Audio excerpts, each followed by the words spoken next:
Quero convidar você a abrir a palavra de Deus em Gálatas, capítulo 3, a partir do verso 1.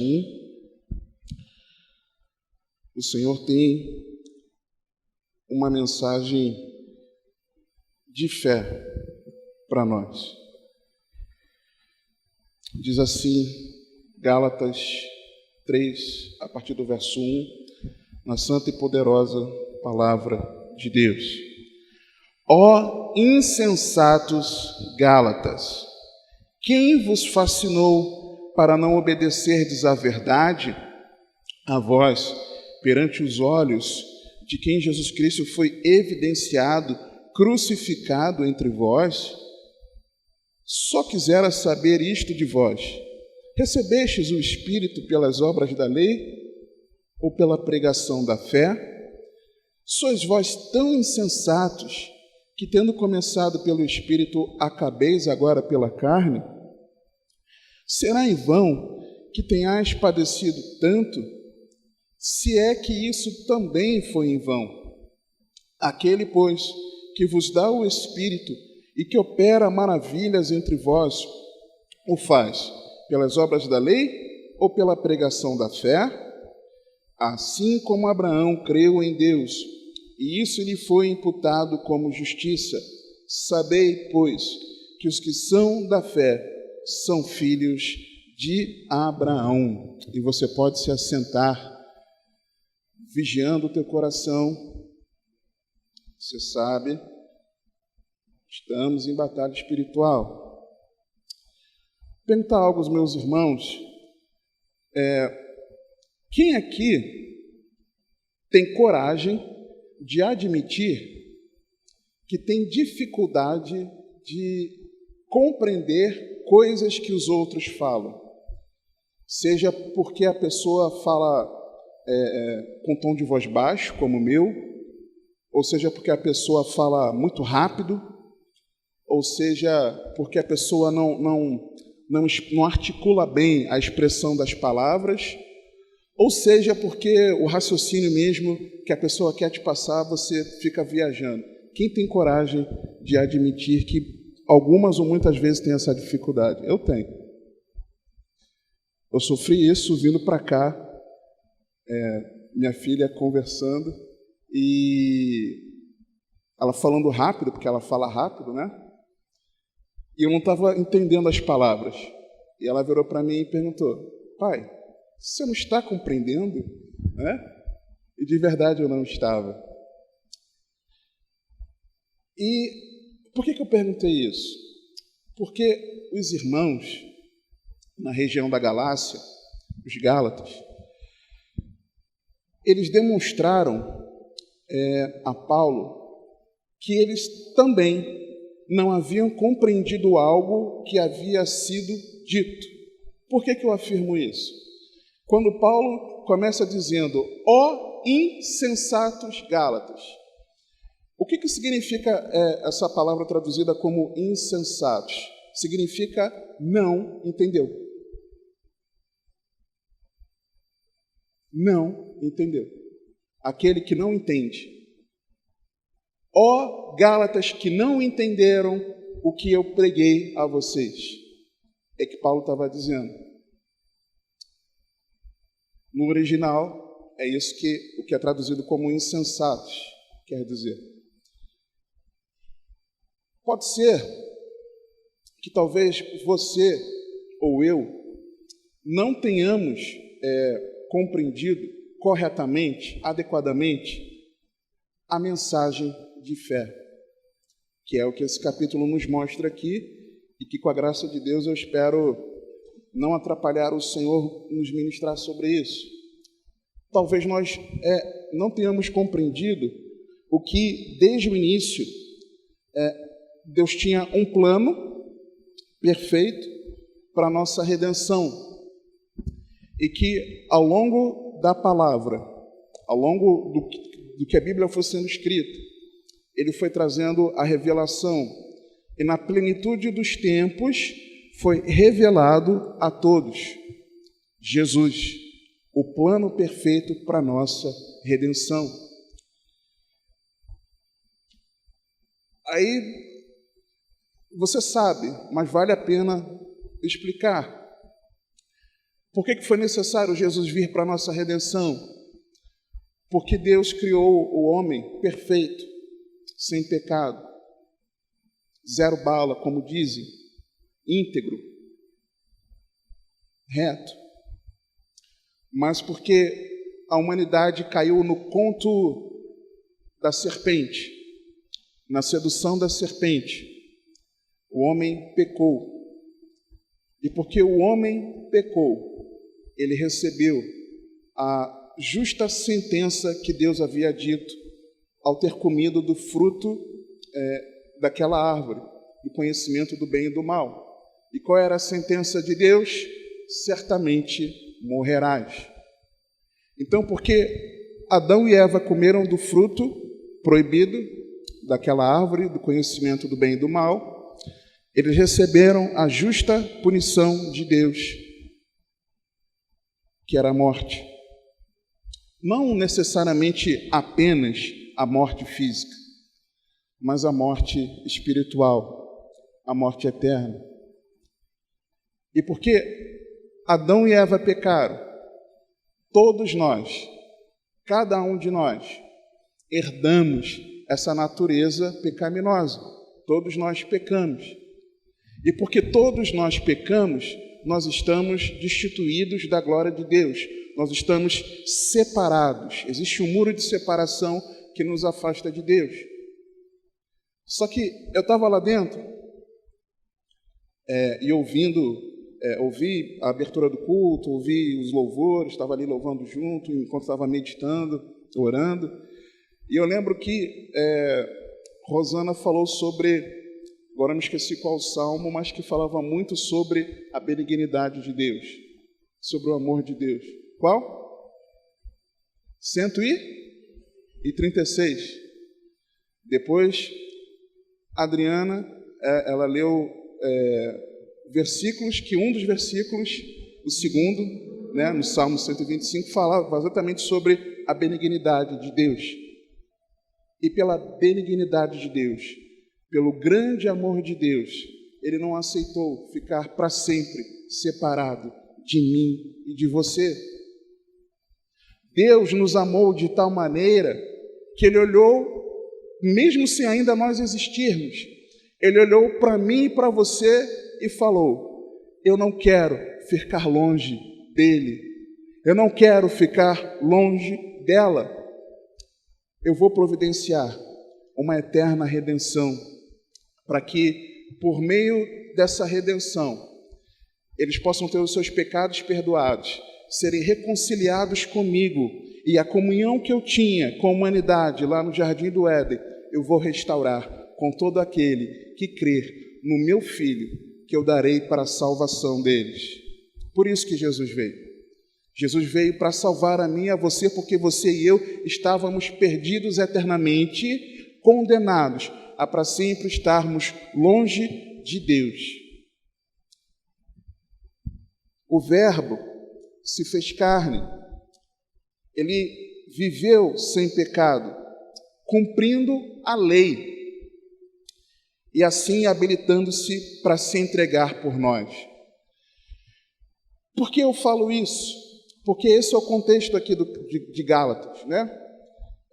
Os Gálatas estavam desejosos de retornar, e alguns retornando, à prática da lei, e não haviam entendido que Jesus veio cumprir a lei para que ele pudesse ser o substituto perfeito de todos aqueles que nele depositassem a sua fé. E é isso, por isso que Paulo começa falando: ó insensatos Gálatas, vocês não entenderam nada. É isso que ele está dizendo. Jesus morreu sem culpa alguma, da forma mais cruel. A punição, a sentença mais cruel que existia no Império Romano era a crucificação. A mais dolorida, a mais sofrida, a mais cruel, a que mais causava dores. Jesus pagou por mim e por você. Só que não foi apenas a mais cruel, foi a mais vergonhosa, porque Jesus foi crucificado. A crucificação não era você de calça jeans, camisa de botão, sapatinho, não era assim. Era você no seu corpo. Jesus ali pendurado no madeiro, em vergonha, por mim e por você. Foi cuspido, esbofeteado, açoitado, humilhado, desprezado, crucificado, para que pelo precioso sangue dele, um sangue sem pecado, puro, imaculado, você e eu fôssemos resgatados de volta para Deus, como nós fomos ministrados domingo passado. Foi um alto preço que Jesus pagou para resgatar a mim e a você. Ele tomou sobre si os nossos pecados e foi feito maldito em nosso lugar. Você consegue imaginar o Deus que se fez homem, Jesus, o bendito eternamente, digno de honra, glória, exaltação, ser feito maldito no seu lugar, no meu lugar? Foi isso que aconteceu com Jesus. Ele se entregou por amor para a nossa justificação, para que os nossos pecados fossem, a nossa culpa fosse absolvida e nos enviar o Espírito Santo. É disso que esse capítulo 3 está falando. Foi essa a poderosa mensagem de fé que o texto chama de pregação da fé, no versículo 2 e também no versículo 5. A pregação da fé, que eu aqui estou chamando de uma mensagem de fé, e que alguns irmãos gálatas estavam desprezando. Nesse texto,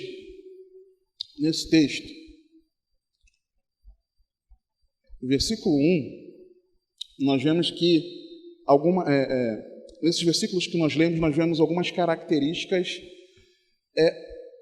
a respeito dessa mensagem de fé.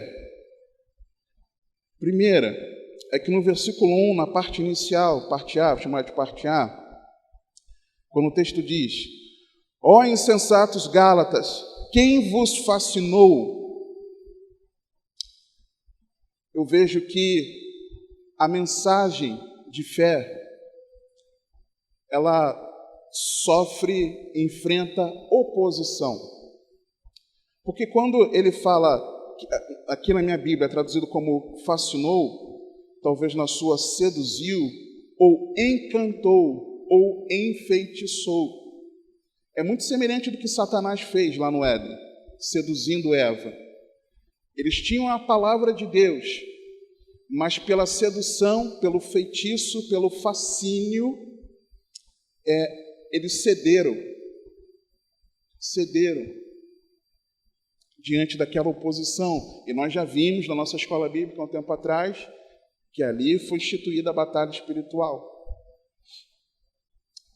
E é isso que Satanás faz.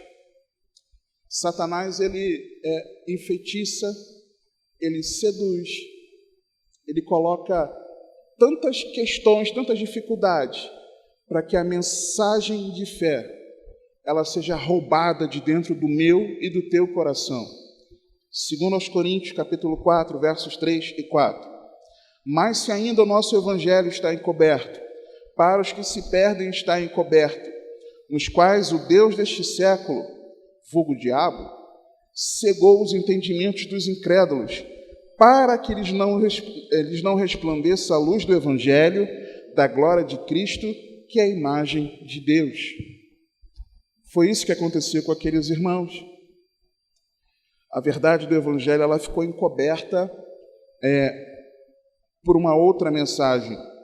Segundo aspecto que eu enxergo a respeito dessa mensagem de fé, ainda no versículo 1, vou chamar aqui de parte B, quando Paulo escreve: para não obedecerdes à verdade. Eles foram seduzidos, enganados para não obedecerem à verdade. Se, em primeiro lugar, eu vejo aqui que essa mensagem de fé, ela enfrenta oposição espiritual, carnal, mundana, ela também é uma mensagem que nos ensina a verdade. Se eles foram fascinados para não obedecerem à verdade, é sinal de que essa mensagem, ela ensina a verdade. Ela expressa a verdade. Essa mensagem é a verdade. Colossenses 1, 3 a 6. Graças damos a Deus, Pai de nosso Senhor Jesus Cristo, orando sempre por vós, porquanto ouvimos da vossa fé em Cristo Jesus e do amor que tendes para com todos os santos, por causa da esperança que vos está reservada nos céus, da qual já antes ouvistes pela palavra da verdade do Evangelho, que já chegou a vós, como também está em todo o mundo, e já vai frutificando, como também entre vós, desde o dia em que ouvistes e conhecestes a graça de Deus em verdade. O Evangelho é a verdade de Deus. Não existe outra verdade. Não existe outra mensagem que seja a verdade de Deus para mim e para você. Não há outra mensagem que possa salvar a minha e a tua alma. Mas o Evangelho é que é o poder de Deus para a salvação de todo aquele que crê. E o Evangelho é a pessoa do nosso Salvador, Jesus Cristo. Essa é a verdade. Essa é a verdade. Mas eu vejo em terceiro lugar, irmãos, ainda no capítulo 1, eu vou chamar de parte... vou chamar de parte D. É uma mensagem que anuncia a obra da cruz, porque quando ele diz assim, parte C e D, né? Perante os olhos de quem Jesus Cristo foi evidenciado, crucificado entre vós.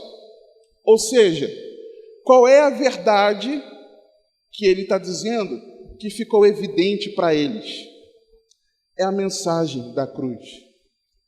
A mensagem de que Jesus foi crucificado por causa dos nossos pecados, no meu e no seu lugar. O justo morrendo pelos injustos. O santo Jesus se entregando pelos pecadores. A mensagem da cruz. 1 Coríntios 2, versos 1 a 5. E eu, irmãos, quando fui ter convosco, anunciando-vos o testemunho de Deus, não fui com sublimidade de palavras ou de sabedoria. Paulo não foi com blá blá blá, irmãos.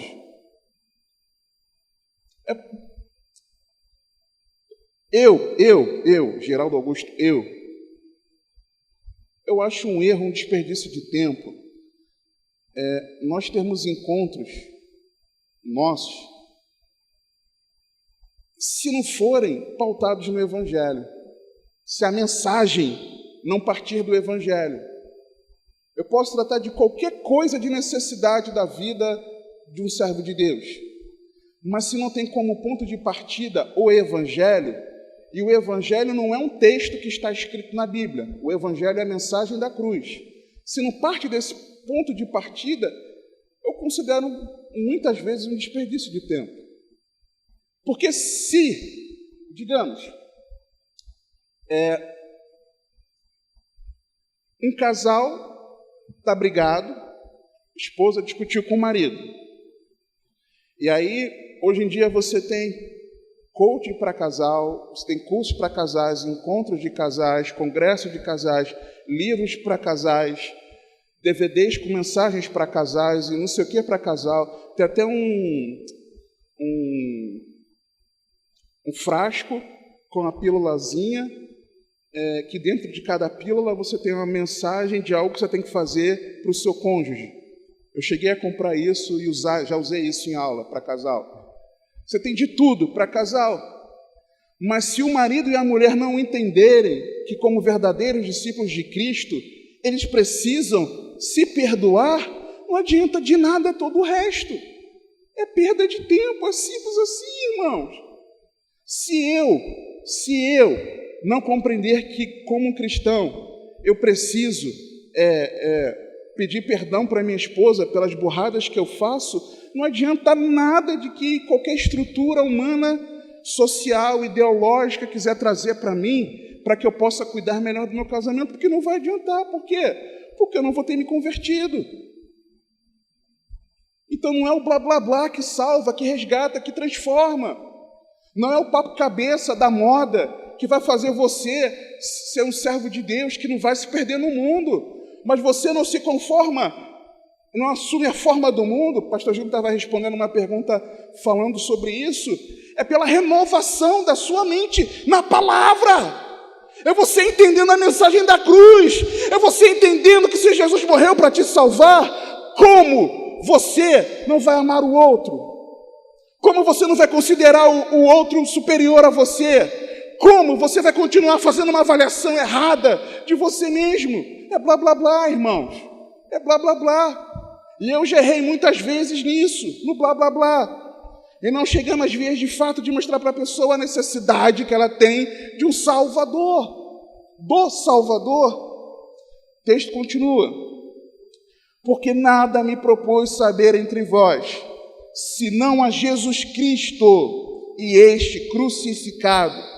E eu estive convosco em fraqueza, em temor e em grande tremor.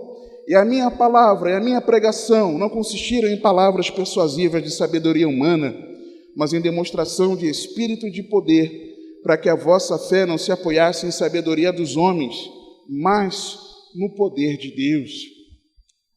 O poder é o poder do Espírito Santo. Mas o que adianta se o conteúdo não for o Evangelho? Não adianta de nada. A mensagem precisa ser o Evangelho. Quarta verdade que eu encontro aqui, nesse texto, a respeito da mensagem de fé, o Evangelho.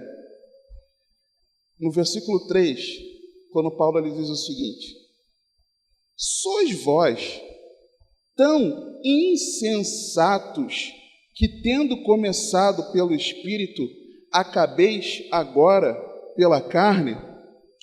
Ou seja, se agora eles estavam sendo carnais, é isso que Paulo está dizendo, é sinal de que em algum momento eles não eram carnais, ou seja, a carne deles havia sido confrontada.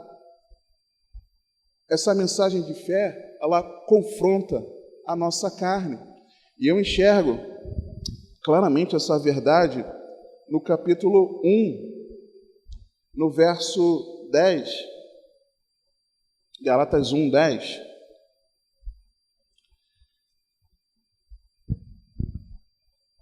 Quando o texto diz assim: porque persuado eu agora a homens ou a Deus, ou procuro agradar a homens? Porque se estivesse ainda agradando aos homens, não seria servo de Cristo. Ou seja, a mensagem que eu anuncio, a mensagem que eu prego, confronta sim, Gálatas, insensatos. Eu confronto sim.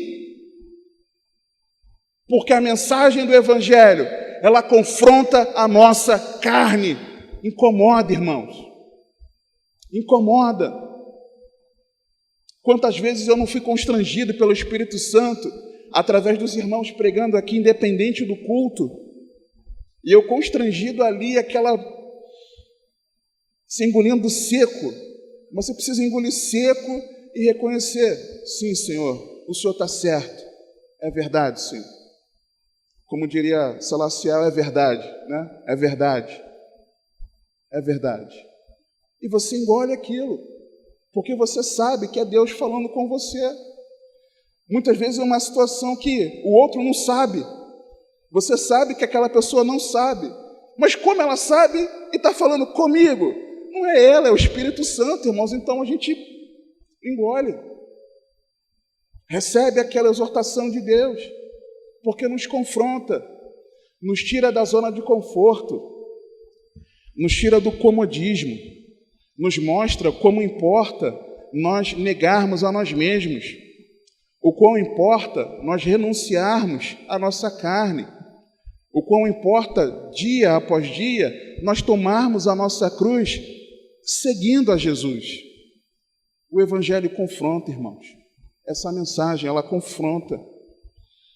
Voltando para o capítulo 3, uma quinta verdade que eu enxergo dessa mensagem é quando no versículo 4, Paulo ele fala algo intrigante, irmãos. Porque ele faz uma pergunta para aqueles irmãos a respeito de algo que eles sofreram, que aconteceu com eles. E de uma forma assim escancarada, Paulo está mostrando aqui nesse texto uma verdade sobre o que é você ser um discípulo de Cristo. O Evangelho não omite o sofrimento cristão, irmãos. O Evangelho não esconde que o cristão passa por sofrimentos, passa por adversidades. Já viu aquela plaquinha? Pare de sofrer. Balela. Isso não está na Bíblia. E eu oro para que não esteja no seu coração. Porque se no nosso coração estiver o pare de sofrer, quando nós passamos por adversidade, a nossa fé fica fragilizada. Nós queremos nos distanciar de Deus. Nós queremos deixar de viver para a glória de Deus. 1 Pedro, capítulo 2, versos 20 e 21. Porque que glória será essa, se pecando sois esbofeteados e sofreis? Mas, se fazendo bem sois afligidos e o sofreis, isso é agradável a Deus, porque para isto sois chamados. Uma pausa aqui. Calma aí. Vamos entender esse negócio aqui.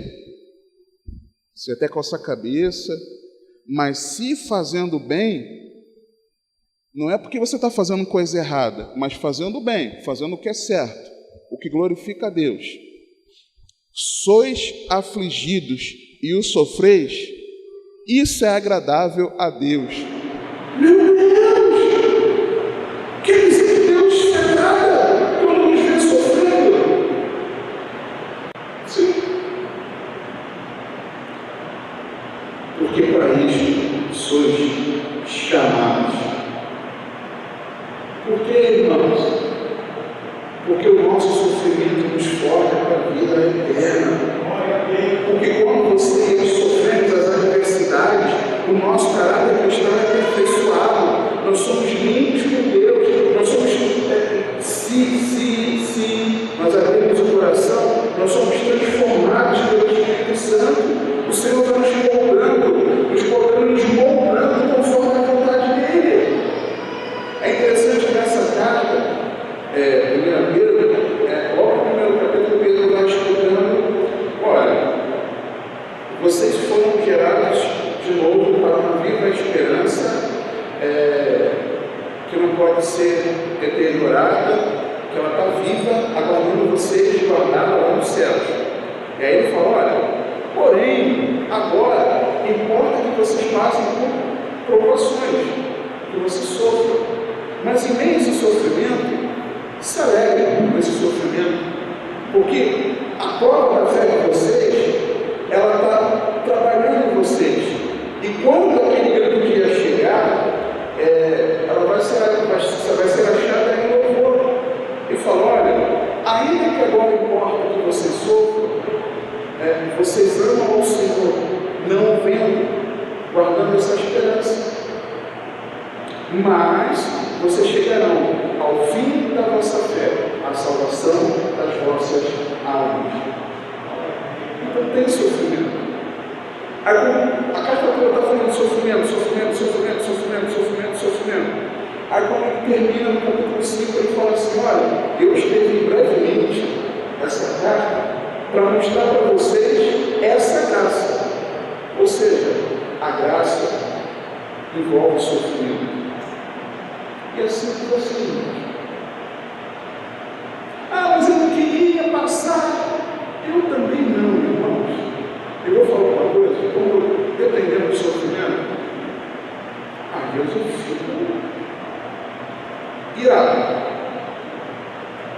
que eu não quero sofrer.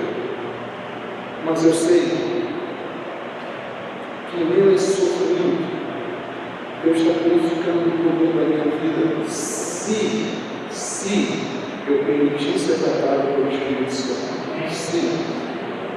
Então, essa é a quinta verdade que me chega dessa mensagem.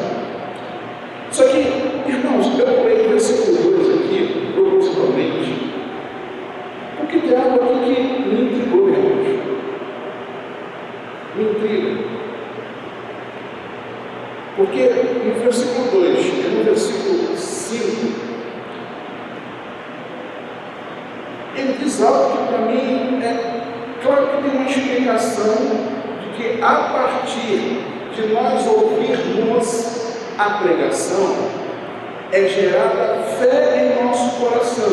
Sendo gerada fé em nosso coração, nós nos arrependemos dos nossos pecados, nos rendemos a Cristo Jesus e, arrependidos dos nossos pecados, Ele derrama o Espírito Santo sobre a nossa vida. Mas Paulo poderia ter escrito assim.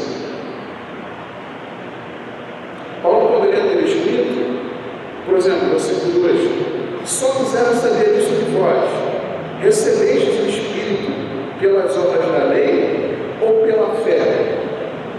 Daria o mesmo sentido. É pela obra da lei ou pela fé que você é salvo? É pela obra da lei ou é pela fé que você recebe o Espírito Santo? É pela obra da lei ou é pela fé que você tem vida eterna? É pela obra da lei ou pela fé que você é feito filho de Deus? É pela obra da lei ou pela fé que você é justificado? Teria todo sentido, mas ele fez questão de escrever pregação da fé. Ele não escreveu que recebeu o Espírito Santo por causa da fé. Ele recebeu o Espírito, está falando, recebendo o Espírito Santo pela pregação. Ah, irmãos, quando eu li isso essa semana, meu coração ferveu. Porque eu me lembrei de um relato, Atos, capítulo 10, vai comigo. E foi essa oração que eu fiz antes da palavra.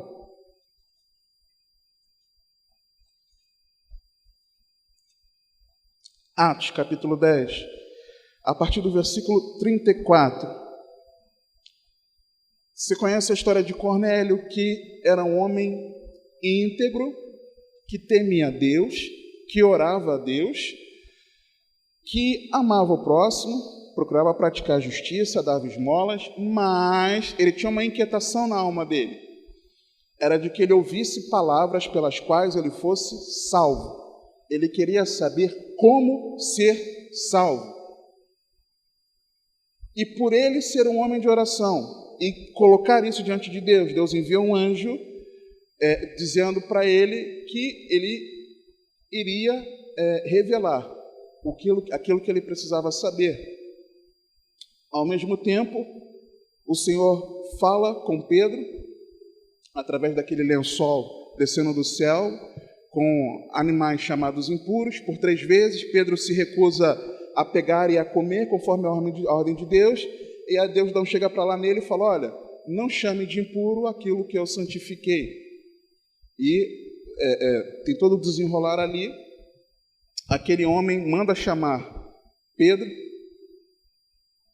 Pedro conta, os enviados contam a revelação a Pedro, tudo que aconteceu. Pedro entendeu que era o Espírito Santo de verdade, porque eram 3 homens não judeus, eram gentios que o procuraram, e ele foi até eles, entrou na casa de Cornélio, e chegou na casa de Cornélio, Cornélio juntou a família e juntou todos os seus amigos, o seu círculo ali. E aí no versículo 34, versículo 33 em diante, Cornélio dizendo o seguinte: e logo mandei chamar-te, e bem fizeste em vir. Agora, pois, estamos todos presentes diante de Deus. Ou seja, eu me reuni com essas pessoas aqui, é você que vai ser o porta-voz, mas eu não estou diante de você. Eu sei que eu reunido aqui, eu estou diante de Deus, porque é Deus que vai falar através da tua vida. É isso que Cornélio está falando. Cornélio está falando o seguinte, que o pregador não é o Pedro, mas que o pregador é o Espírito Santo. É isso que ele está dizendo, irmãos. Continuando. Para ouvir tudo quanto por Deus te é mandado. E abrindo Pedro a boca, disse: reconheço por verdade que Deus não faz acepção de pessoas, mas que lhe é agradável aquele que em qualquer nação o teme e faz o que é justo. A palavra que ele enviou aos filhos de Israel, anunciando a paz por Jesus Cristo. Este é o Senhor de todos.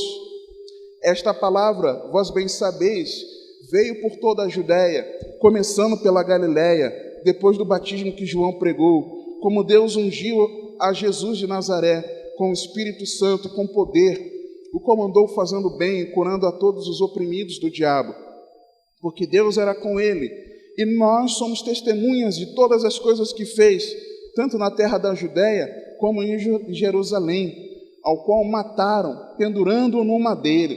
A este ressuscitou Deus ao terceiro dia e fez que se manifestasse, não a todo o povo, mas às testemunhas que Deus antes ordenara a nós, que comemos e bebemos juntamente com ele depois que ressuscitou dentre os mortos, e nos mandou pregar ao povo e testificar que ele é o que por Deus foi constituído juiz dos vivos e dos mortos.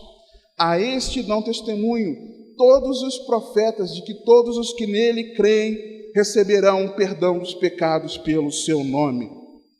E aí, irmãos, a pregação ela é interrompida aqui na narrativa, porque ela foi interrompida de fato. E no versículo 44, o texto mostra para a gente algo extraordinário.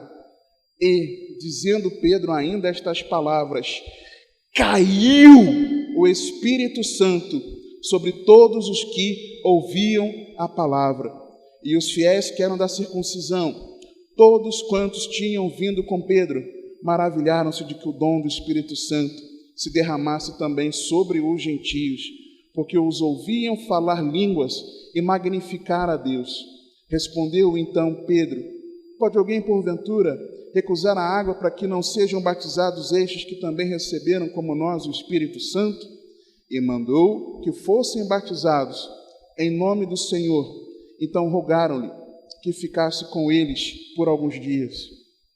Irmãos, a mensagem da fé, a mensagem do Evangelho é uma mensagem tão poderosa que enquanto aqueles homens ouviam a pregação do Evangelho, a pregação não tinha nem se encerrado, mas quando eles acabaram de ouvir que se eles crescem em Jesus, eles teriam perdão de pecados, eles compreenderam a verdade do Evangelho, eles compreenderam a mensagem da cruz, e naquela mesma hora, eu tenho certeza que no coração, no íntimo, eles se renderam a Jesus, e o Espírito Santo caiu sobre eles, quando eles compreenderam o Evangelho. E eu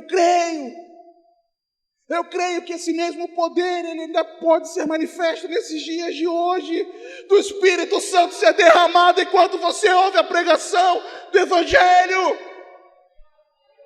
Que você seja renovado no Espírito Santo, que você ainda não foi batizado no Espírito Santo, que você seja batizado no Espírito Santo. Se você já foi batizado no Espírito Santo, que hoje você seja cheio, transbordante do poder de Deus. Deus só quer de mim e de você o coração que compreende isso, que Jesus ressuscitou, foi constituído juiz de vivos e os mortos, ou seja, vai ter um juízo.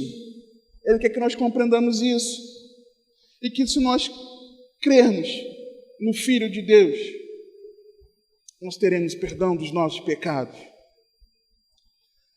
Agora, o problema é que nós queremos ser avivados, irmãos, mas nós não queremos compreender o Evangelho. Ou, se compreendemos, resistimos ao Espírito Santo e não nos arrependemos dos nossos pecados e não reconhecemos que não há outro Salvador senão Jesus. Nós não reconhecemos que não há salvação fora de Jesus, que não há outro nome dado entre os homens pelo qual importa que nós sejamos salvos. Nós resistimos isso. Nós achamos que é papo chato, que essa não é verdade. Mas o Senhor está te dando oportunidade, está me dando oportunidade de hoje nós rendermos o nosso coração a Jesus Cristo como nosso Senhor e Salvador para sempre. Eu tenho convicção, irmãos, porque se eles não tivessem rendido o coração deles naquele momento, como o Espírito Santo ia cair sobre eles, irmãos? Não precisou ser feito. Pedro não fez um apelo, irmão. Você está entendendo isso? Pedro não chegou. Quem aqui hoje quer entregar a sua vida a Jesus? Ele não fez isso, irmãos. Eles somente creram. E quando eles creram, o Espírito Santo foi derramado sobre eles. Nós precisamos crer nessa mensagem do Evangelho. Voltando para Gálatas, capítulo 3. Gálatas, capítulo 3.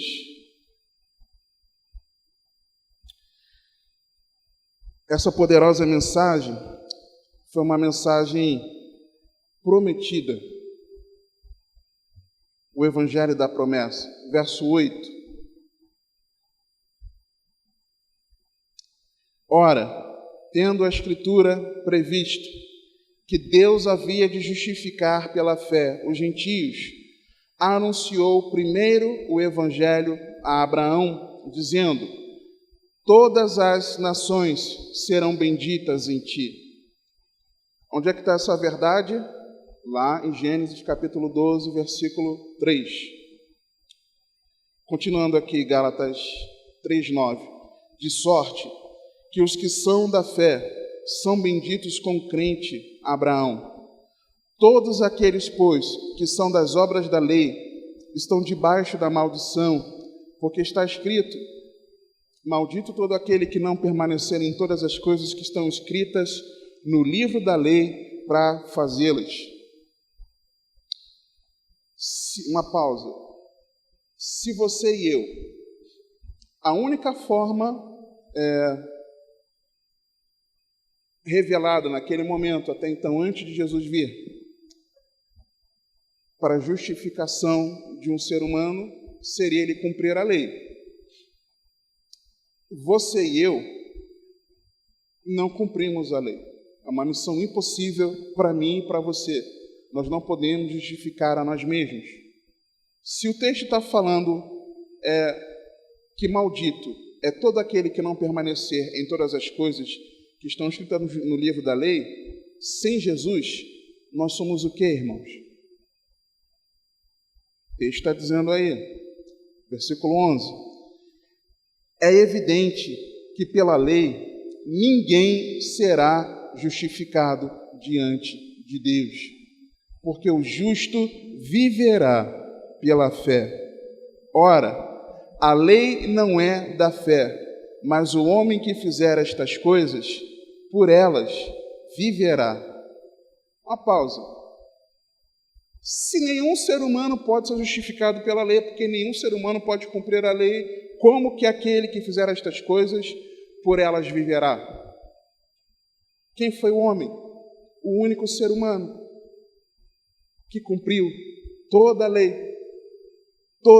lei, por amor a mim e a você. Jesus. Jesus é esse homem.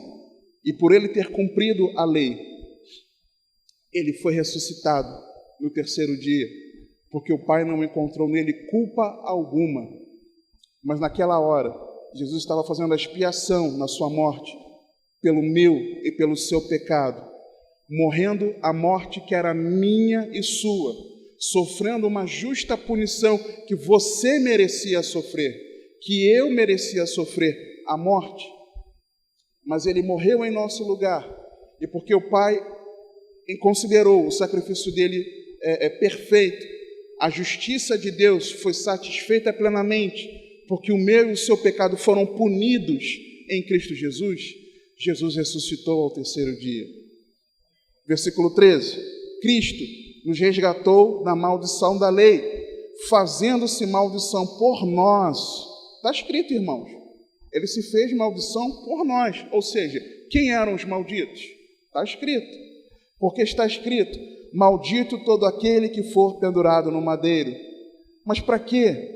Por que Jesus nos resgatou da maldição da lei? Versículo 14. Para que a bênção de Abraão chegasse aos gentios por Jesus Cristo e para que pela fé nós recebamos a promessa do Espírito. Desde o princípio, nós vemos a palavra de Deus na palavra, elementos que apontavam para o Evangelho, desde Gênesis 1, Gálatas 8 aqui está dizendo, versículo 8 do capítulo 3, que tendo a Escritura previsto que Deus havia de justificar pela fé os gentios, anunciou primeiro o Evangelho a Abraão, dizendo, todas as nações serão benditas em ti. Isso é Gênesis 12, 3. Mas desde Gênesis 1, nós podemos enxergar elementos do Evangelho ali. Por exemplo, Gênesis 1, quando você vê o haja luz. O haja luz, Paulo faz menção em 2 Coríntios, no capítulo 4, nos versículos seguintes àquele que nós lemos sobre a oposição do diabo, seguindo o entendimento. Quando Deus fala, o Deus que disse, haja luz, é o que faz resplandecer a luz do Evangelho de Cristo. Ou seja, Paulo está associando que o haja luz de Gênesis 1 apontava para Deus raiando a luz do Evangelho no meu e no teu coração. Gênesis 1. Gênesis 2, quando Deus descansa, conclui a obra da criação e diz que repousa ali no sétimo dia. O repouso no sentido de parou de criar. É só isso. Não é que Deus estava cansado e precisou descansar. Não. Deus trabalha e continua trabalhando, mas é que Ele parou a sua obra de criação. Aí quando nós vamos para Hebreus, no capítulo 4, a Bíblia declara claramente que esse descanso que Deus apontava ali, no sétimo dia, Ele apontava para o nosso descanso eterno em Cristo, onde nós descansávamos das nossas obras, claramente apontando. Gênesis 3, a semente da mulher que esmagaria a cabeça da serpente, as túnicas de peles de animal, Deus não aceitando a autojustiça de Adão e Eva, que prepararam ali um avental das folhas de figueira, apontando também para o Evangelho. Gênesis 5, quando nós vemos Enoque andando com Deus e sendo tomado, isso nos remete que você e eu, vivendo aqui para a glória de Deus, naquele grande dia, quando Jesus retornar, nós seremos tomados para o Senhor. E se morrermos antes disso, a nossa alma estará com o Senhor no paraíso. Gênesis 6 a 9, quando nós vemos ali Noé, o dilúvio, e a arca, apontando para Cristo, a nossa arca, nos livrando do dilúvio, do juízo vindouro. Gênesis 11, por exemplo, quando eu vejo ali o governo da Torre de Babel interrompido com a descida do Senhor, isso para mim é algo também escatológico, apontando para o que está lá descrito em Daniel, no capítulo 2 e no capítulo 7, a respeito do fim, quando os reinos do mundo teriam um fim a partir do reinado de Cristo. Então, tudo ali, todos os capítulos anteriores de Gênesis, eu vejo Jesus, eu vejo Deus sinalizando Jesus e o Evangelho.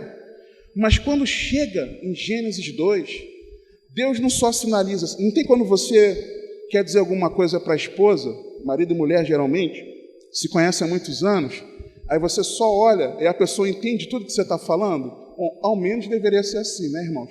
Às vezes falha, né? Mas ao menos deveria ser assim. A pessoa te olha, você já, pesquei, entendi. Ela só sinalizou, não verbalizou. Mas em Gênesis 12, 3, Deus não só sinalizou, Deus verbalizou. É isso que Gálatas 3:8 está dizendo. E Gênesis 12, 3, o que diz? Do 1 ao 3. Ora, o Senhor disse a Abrão, Gênesis 12, 1, sai-te da tua terra, da tua parentela e da casa de teu pai, para a terra que eu te mostrarei, e far-te-ei uma grande nação, e abençoar-te-ei, engrandecerei o teu nome, tu serás uma bênção, e abençoarei os que te abençoarem, e amaldiçoarei os que te amaldiçoarem, e em ti serão benditas todas as famílias da terra. A promessa da salvação pela fé em Cristo Jesus. Deus estava pregando o Evangelho para Abraão naquele momento ali. A lei, ela foi estabelecida por causa da natureza pecaminosa, mas ela teria um prazo de validade. a justificação pela fé em Jesus Cristo. O objetivo da lei foi servir de um condutor, de um tutor, de um aio, para nos conduzir até Cristo, mostrando a minha e a sua incapacidade de nós nos justificarmos pela lei. Simplesmente o ser humano não consegue cumprir a lei, não consegue. E mesmo assim, mostrando para mim e para você a necessidade do Salvador. A lei não veio para que o homem de verdade ele se justificasse pela lei, mas a lei veio para que o homem olhasse para o seu coração e falasse: meu Deus, eu não consigo viver isso o tempo todo não, me ajuda, eu preciso do seu socorro. A lei veio para isso, para mostrar que o homem precisa de um Salvador. Você e eu, quando olhamos os ensinos de Cristo, o homem, o pastor Júlio estava falando mais cedo, o homem natural e até aquele que é carnal, ele não consegue viver a palavra de Deus, porque para ela é algo muito pesado. Mas ele só consegue viver para a glória de Deus, viver a palavra, praticar a palavra, por causa de algo, de alguém, melhor dizendo, o Espírito Santo habitando em nós. É a mesma coisa. Não é você tentar se justificar, porque eu participei do culto, então agora eu estou salvo. Porque eu li a Bíblia, eu estou salvo. Porque eu tenho vida de oração, eu sou um santo. Eu sou um servo de Deus. Porque eu evangelizo, porque eu isso, porque eu aquilo. Não, irmãos, não. Nós não podemos salvar a nós mesmos, mas nós só conseguimos viver para a glória de Deus pelo Espírito Santo habitando dentro de nós. É por isso que o texto fala, Gálatas claramente fala, a justificação pela fé e receba a promessa do Espírito Santo. Por quê? Porque sem o Espírito Santo a gente não consegue. É simples assim. É simples assim. E aí, talvez, por não compreendermos o Evangelho, por ter um lapso aí, muitos de nós que nos dizemos de Cristo, nós tentamos fazer coisas, ter um estilo de vida cristã, achando que esse estilo de vida, na verdade, é o que nos confere o selo que nós somos servos de Deus. É um ledo engano. Nós estamos enganados, irmãos. Eu estar neste momento compartilhando a palavra de Deus não atesta que eu sou de Deus. Isso não atesta que eu sou o servo de Deus. Era impossível para mim e para você.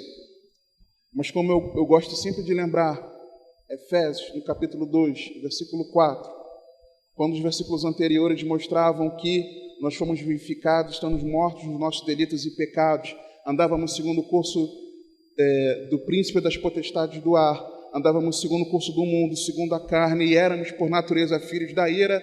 Versículo 4, mas Deus, ou seja, Deus interveio na minha e na tua história, enviando Jesus para a nossa salvação.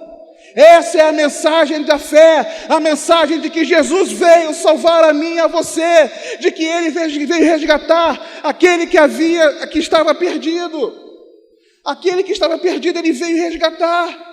E se você e eu não compreendermos essa mensagem, irmãos, a nossa vida cristã é uma vida cristã de quem está perdendo tempo.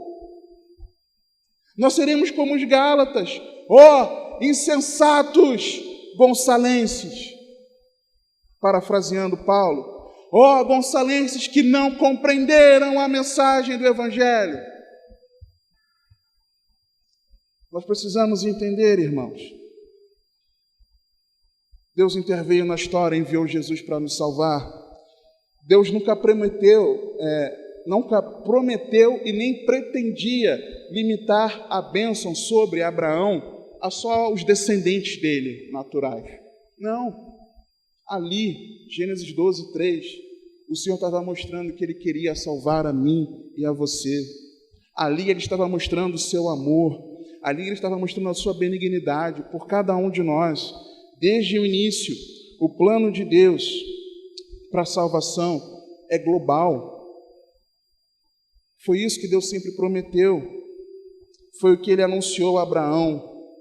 Foi o que aquilo que foi preservado pelo discipulado de geração em geração. E Deus sabia que Abraão iria ensinar Isaque a verdade da palavra de Deus, a cultura de Deus. Gênesis, no capítulo 18, nos versos 17 a 19, a gente vê isso, que Deus sabia que Abraão iria ensinar a cultura de Deus para os seus descendentes. Ele tinha convicção em Abraão. Essa mensagem ela foi confirmada em Abraão pela sua obediência, quando ele aceitou sacrificar Isaque, mas não sacrificou. Ela foi confirmada a Isaque, quando Isaque perseverou em ouvir a voz de Deus.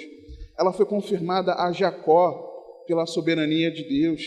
E desde então, tudo que a gente vê no Antigo Testamento, irmãos, a história de Israel, é para mostrar um povo sempre preservando o remanescente, para que desse remanescente nascesse a descendência de Abraão, o nosso Salvador, Jesus Cristo.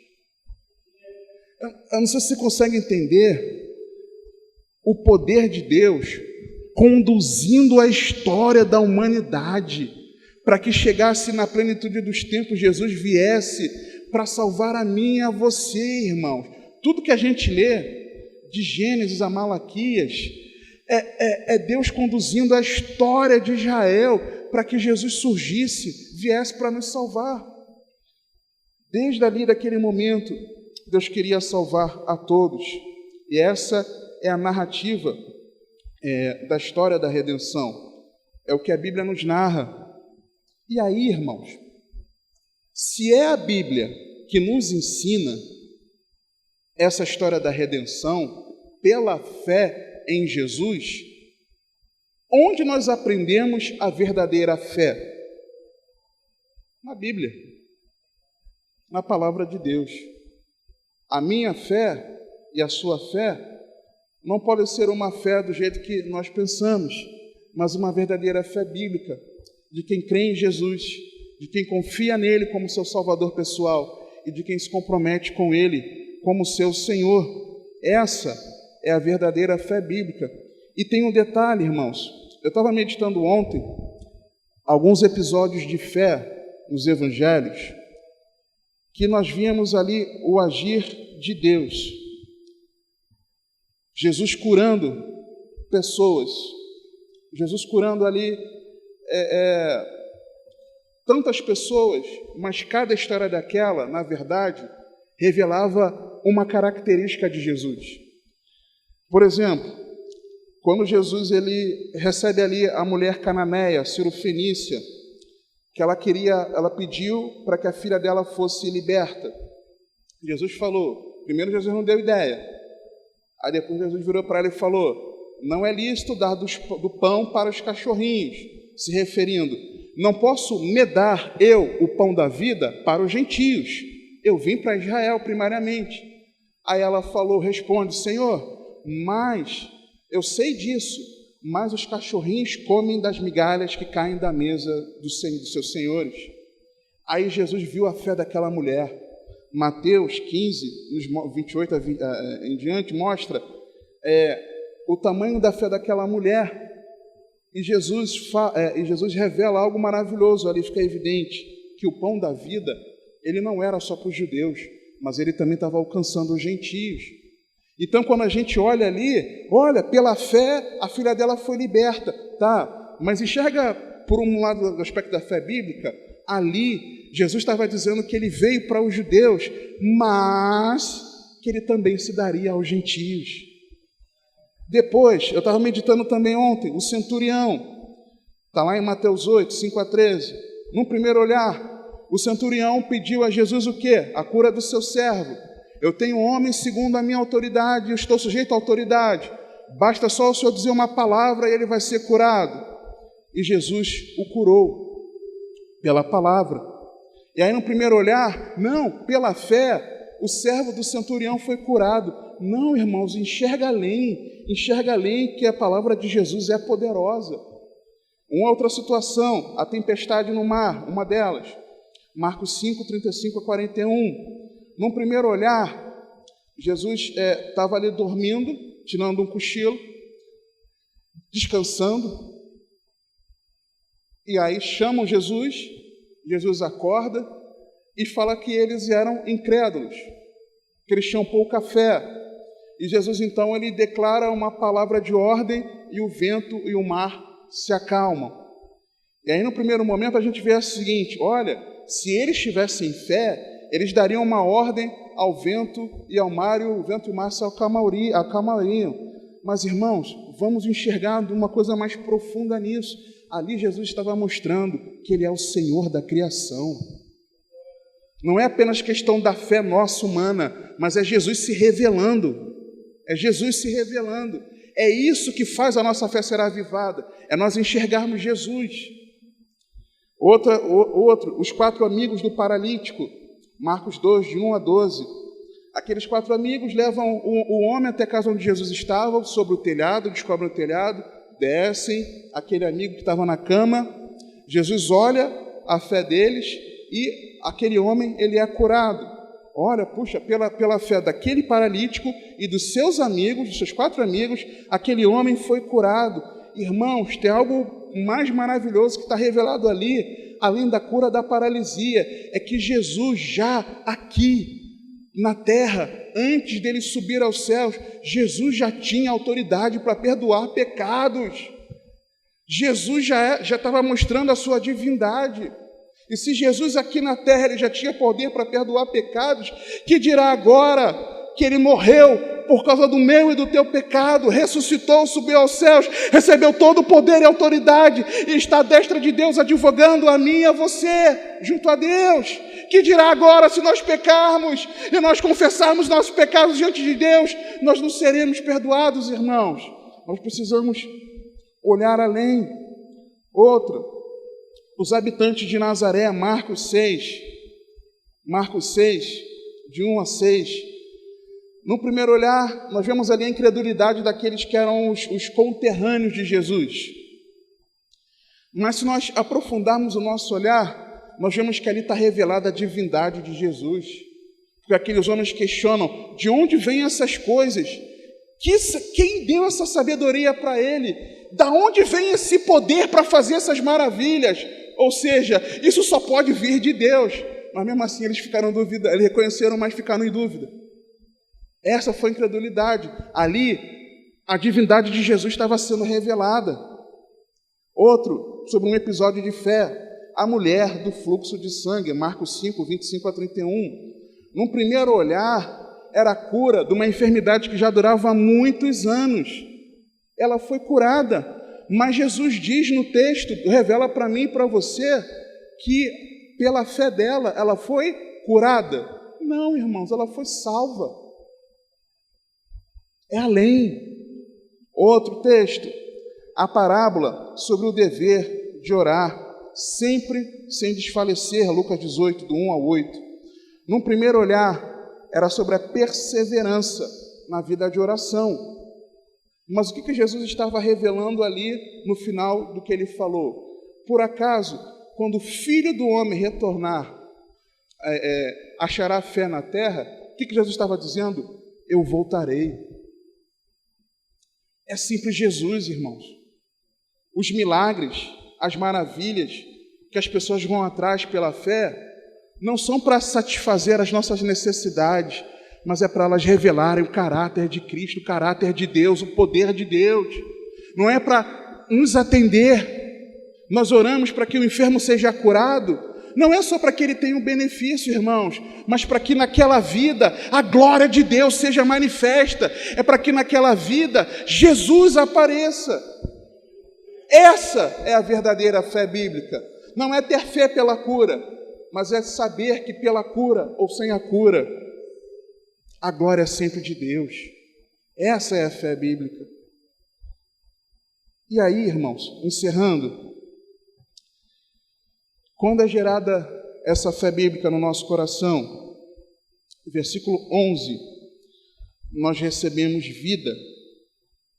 Quando a verdadeira fé, a fé bíblica é gerada no nosso coração, nós recebemos vida. Versículo 11 de Gálatas 3. E é evidente que pela lei ninguém será justificado diante de Deus, porque o justo viverá pela fé. Da onde vem a vida? Para o justo, para aquele que foi justificado na obra de Cristo, é pela fé. Como que nós recebemos vida eterna? Pela fé em Jesus Cristo, porque Deus amou o mundo de tal maneira que deu o seu Filho unigênito para que todo aquele que nele crê não pereça, mas tenha vida eterna. O primeiro aspecto daquele que de verdade tem uma fé bíblica é de que essa pessoa recebe vida. Versículo 14.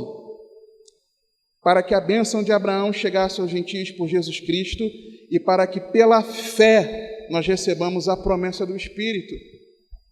O segundo aspecto de quem tem uma verdadeira fé bíblica é que essa pessoa, ela recebe o Espírito Santo. Ela é selada com o Espírito Santo. Veja que eu não estou dizendo de ser cheio no Espírito Santo, isso é uma outra coisa. É um segundo momento que eu não estou falando agora. No caso de Cornélio, foi no mesmo momento. A pessoa recebe o Espírito Santo.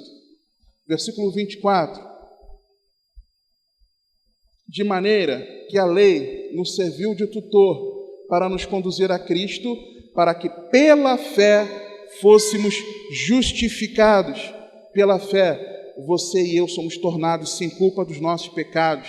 Pela fé, a cédula de dívida que mostrava a minha culpa e a sua culpa foi rasgada na cruz do Calvário, pela nossa fé. E também pela fé, versículo 26, nós somos feitos filhos de Deus, porque todos sois filhos de Deus pela fé em Cristo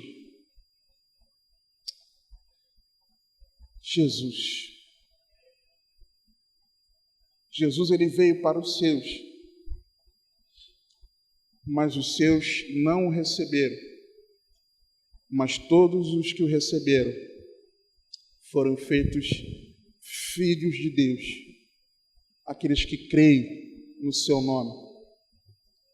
A mensagem que eles pensavam que seria só para os judeus, ela era para toda a humanidade, para todo aquele que depositasse a sua fé em Jesus.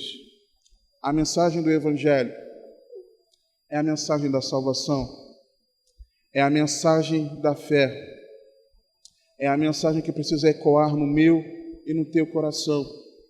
Por isso eu quero convidar você a orar comigo agora, fechar os seus olhos. Se você quiser permanecer assentado, não vejo problema, mas feche seus olhos e ore comigo. Pai, em nome do Senhor Jesus, eu quero te agradecer pela tua palavra. Não por essa mensagem, ó Pai, que o Senhor nos trouxe nessa noite, mas pela tua palavra prometida, revelada ao longo do tempo, para minha e para a salvação de todo aquele que depositar a sua fé em Jesus. Eu quero te louvar, Senhor, porque essa mensagem da salvação, essa mensagem de fé, o Evangelho, a boa nova da salvação em Cristo Jesus, a boa nova que é o nosso Senhor Jesus, é uma palavra poderosa, Senhor, para salvar a mim e todo aquele que se render a Cristo Jesus. Por isso eu te peço, Pai, apesar de mim mesmo, apesar das minhas dificuldades, das minhas limitações, revela-te, Senhor, a cada coração. Faz raiar, Senhor, a luz do Evangelho sobre cada coração. Mostra para cada um, Senhor, que Tu és Deus. Convence, Espírito Santo, do pecado, da justiça e do juízo. Ah, Senhor, Se o Senhor não se revelar a cada coração, não há como nós compreendermos essa verdade. E eu rogo a Ti, Senhor, sobre a vida de cada um que aqui está, que a verdade do Evangelho, de que Jesus veio nos salvar, de que o Senhor comprou a nossa briga e deu o Seu único Filho para que nós fôssemos reconciliados contigo, Pai. Que essa verdade ela ecoe em nós, que nós compreendamos isso, que nós não sejamos como os insensatos irmãos na região da Galácia, mas que nós compreendamos de verdade, Pai, e permaneçamos em Ti até o fim. Que haja, Senhor, arrependimento de pecados, que haja, Senhor, uma correta compreensão da Tua palavra, que haja, Senhor, rendição de corações a Ti, que o perdido, Pai, ele seja salvo, em nome do Senhor Jesus. E que os salvos, ó Pai, sejam encorajados a perseverarem em Ti. É por isso que eu oro, Pai.